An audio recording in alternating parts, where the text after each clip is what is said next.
Hello and welcome to Insights with Thomas Caldwell on September the 15th, 2022.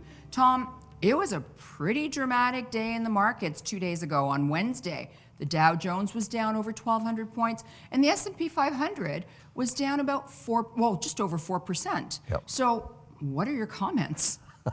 Well, you're right, it was impressive. Let me go back to what we've said before in these insights, the trilogy. Inflation, interest rates, the economy.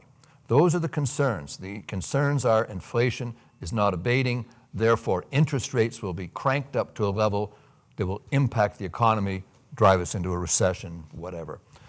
So the numbers came out, they were expected to be 8.1% annual inflation. They were 8.4, I believe. So fractions of 1%. So now we have the volatility factor, which we've also discussed. Short-term volatility is sometimes contrived, and that's what we tend to miss. The point is that once you see a small variant like that, you could even say it's a little bit of an overreaction, but be that as it may, that's what happened. So the market is very tentative. Short-term volatility is a factor.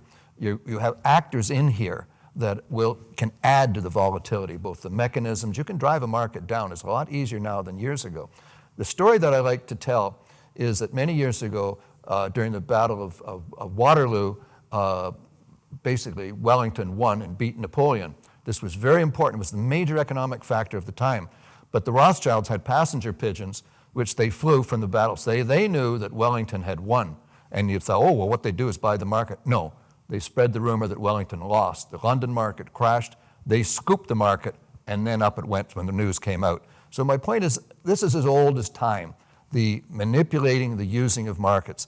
I come down to the basic point, use the volatility. When you have disastrous days like that, you have to look at what you own and look at what you want to own. So there are opportunities within the volatility. Overall trend, we can talk about that in the next section. So I was just about to ask, macro thoughts on the longer term. Longer term, the Western economies will grow. And as they grow, markets will grow with them. That's the longer term. Short term, there's all kinds of variables. For example, countries are in competition just as companies are in competition.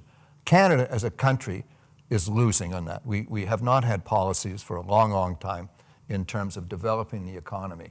We seem to want to basically get fixated on climate change or get fixated on piecing off people that seem aggrieved of something that happened hundreds of years ago. Those are the only two policies we've seen. We have to be bigger, better, and smarter than that, and we're not.